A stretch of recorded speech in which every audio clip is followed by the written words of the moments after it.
Good morning, everyone. This is Royce coming back at you with yet another Let's Try. Sorry, no streams or anything over the weekend. I actually kind of fell behind because my dad was in town, and I'll be honest with you guys, as much as I like you, I do like spending time with my family. Sorry. But today, we go to the year 3000. Not much has changed, but they live underwater.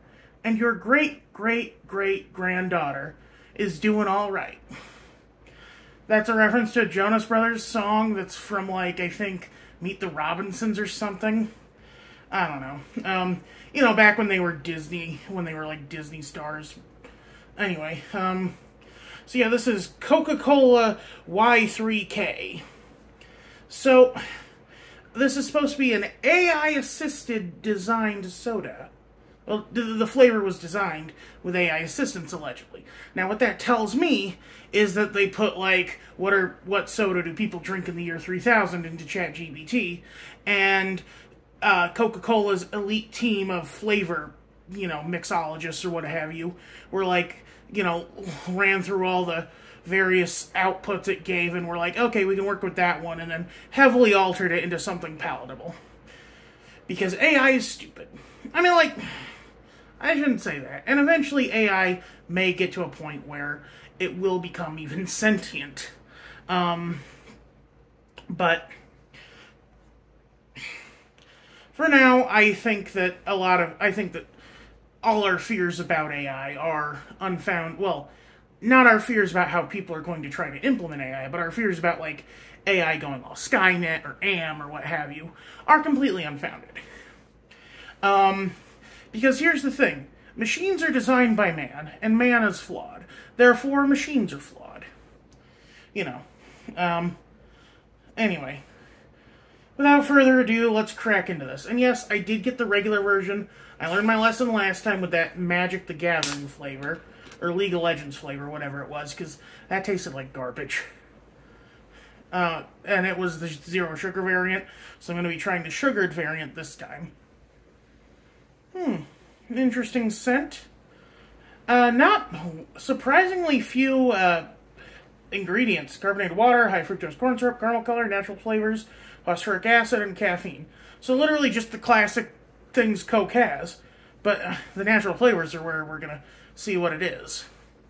So, give it a little whiff. It almost tastes like, it smells like Coke with a hint of citrus, maybe lemon. Not quite lime, not enough of a bitter note for that.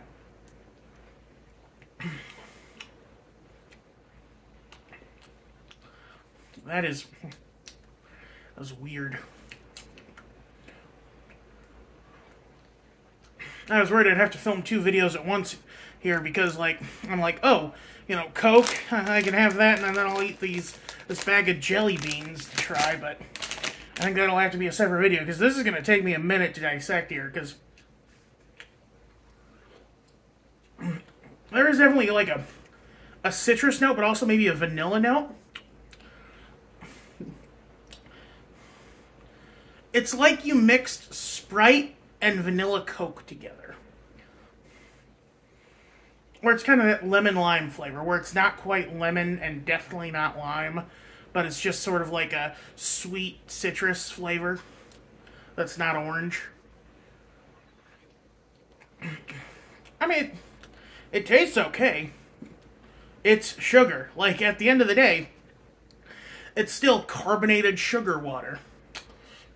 Yeah, it's Edgar's favorite. Well, there's something I can tie into this, I guess. Again, I'm kind of struggling with these Let's Tries to tie them into the Halloween-y month. But, I tried the Fanta stuff. The one that looked like stagnant rat water.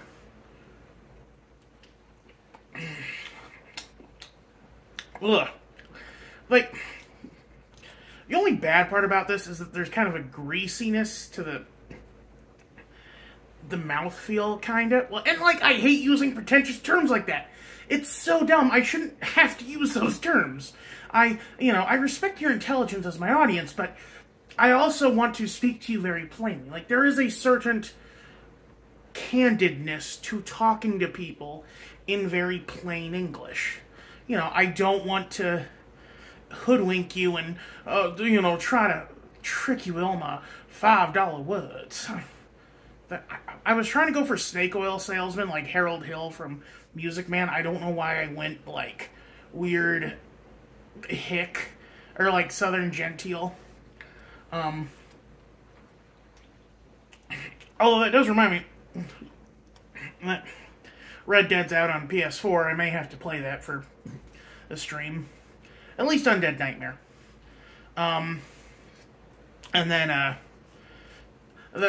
found out that one of the characters in that game, the snake oil salesman, to tie it back in, is voiced by the science teacher from Neds Declassified, which I never realized.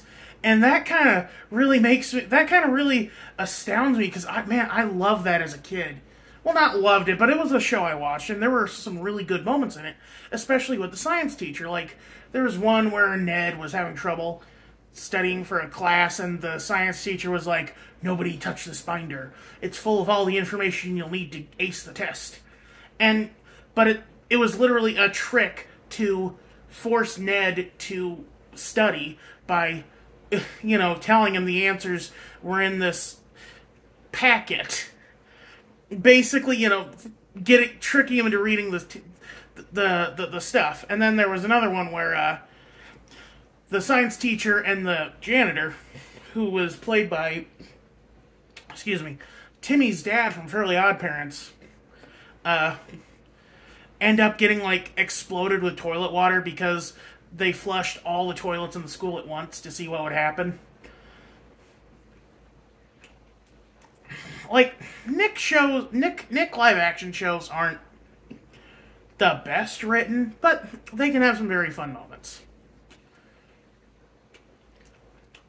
Man, I guess this does kind of put me in a childhood mood, since the year 3000 does just immediately make me think of that Jonas Brothers song, which was, I think, about the same time as Ned's Declassified.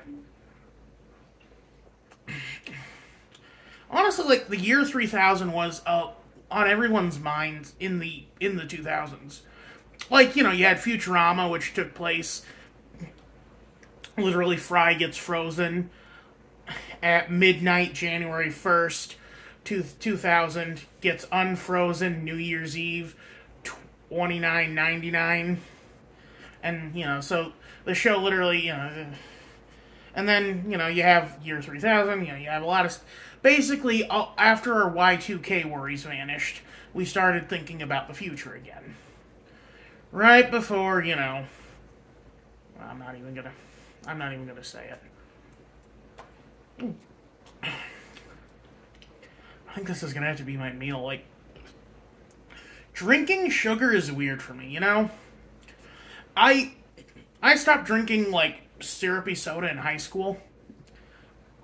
And, it's been weird, man. Anytime I go back to it, it's weird. And, the cane sugar sodas are a little different because they somehow have a little more body, but yet they're a little lighter. You can kind of get the heaviness of the syrup in this. Ugh. I might have to save this for later. Oh, Lord, it's...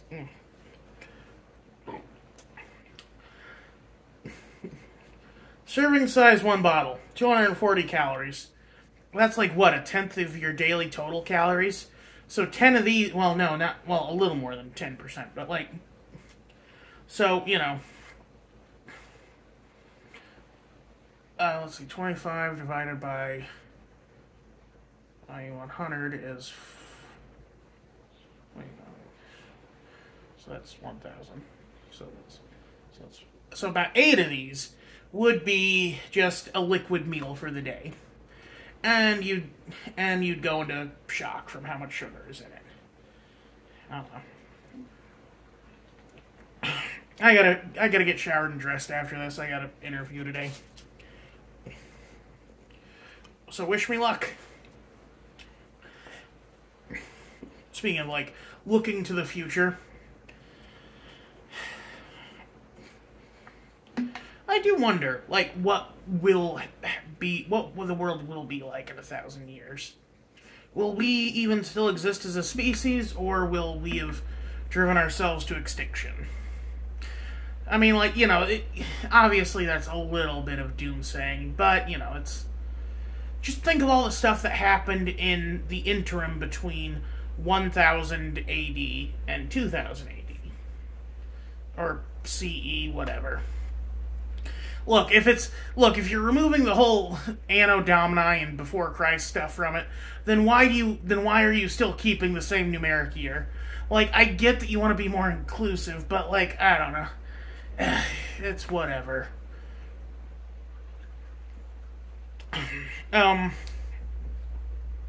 Although that does remind me of a funny bit from a schlocky sci-fi mummy movie where that had oh god, what is it? Jonathan Hyde? Not David Hyde Pierce. I think his name is Jonathan Hyde, and Rico from Starship Troopers, Casper Van Dien, and it was basically ripping off the Mummy. That's why they got Jonathan Hyde, because he was the fez-wearing Egyptologist in the Mummy, and he played like the villain, and Casper Van Dien plays the O'Colonel Indiana Jones knockoff. Like, literally, I think he even wears a leather jacket and a fedora like Indy. And he buys a map off a street urchin, and the girl who's with him is like, "Why did you buy this? It says BC. It says it was written in BC. How would they know it was BC if it was written in BC?" Excuse me.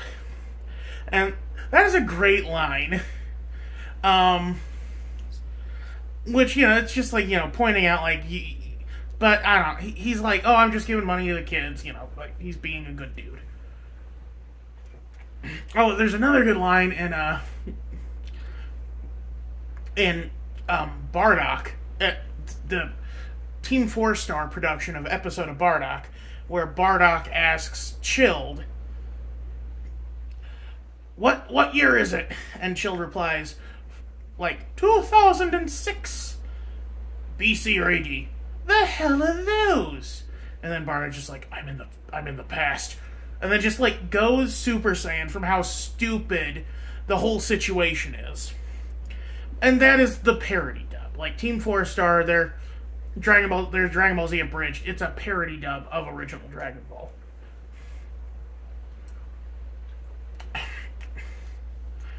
Again, like, it's greasy, you get that kind of, like, that film on your teeth.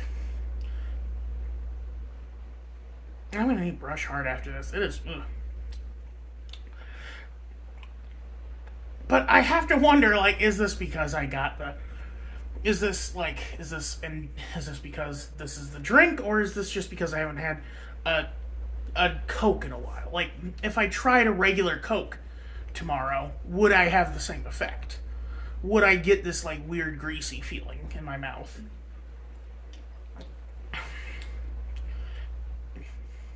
The taste isn't bad. Like I said, it's like vanilla Coke mixed with Sprite. So it's like a slightly watered down, kind of citrusy vanilla. I just realized that they probably listed it as natural flavors so that they can claim that it was futuristic flavored, co-created with artificial intelligence. My left foot. Colbert joked that if this were really flavored like what people would be eating in the year 3000, it would taste like cockroaches.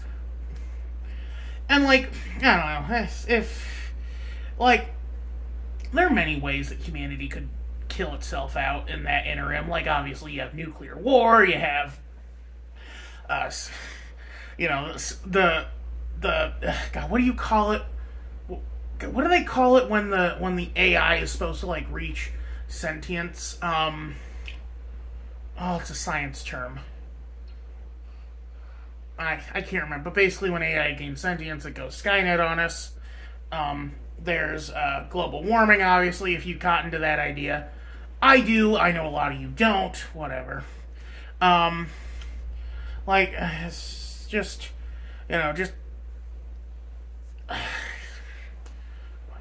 do you, man, do you.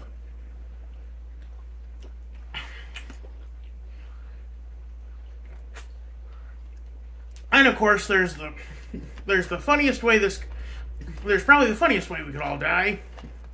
The same thing that happened to the dinosaurs. A big old meteor just slapping us off the planet like in, not Armageddon, the one with Elijah Wood. Deep Impact? I think it's the Deep Impact. It's okay. It's not, it's a FOMO thing, It's not only is it the fear of missing out, it's also like it's the current trend, which thankfully it sounds like AI is already kind of dying out. Well, not like the people who are actually invested in it, but I mean like AI is a buzzword. The same way, you had NFTs were a buzzword, how cryptocurrency was a buzzword, all that blockchain BS. Remember, like, tech has so many trends that it's just not worth following. Like, but I say this as someone who lives in the Midwest. I didn't get a smartphone until 2012, which was, 4 years after the iPhone first came out? So, I'm not exactly on the cutting edge of anything. I didn't get a current gen console until this year. Got my Xbox Series S back in, February, I think. But yeah, that's going to be it for me today. Y'all have a good one. Sorry sorry that there's been no stream today. I may stream when I get back from my interview. And hopefully I'll stream tomorrow as well and get back to a regular interval. However, I will say I do have some stuff I'm doing next week where I won't be streaming. But y'all have a good one. This is Royce Miller. I'm outie.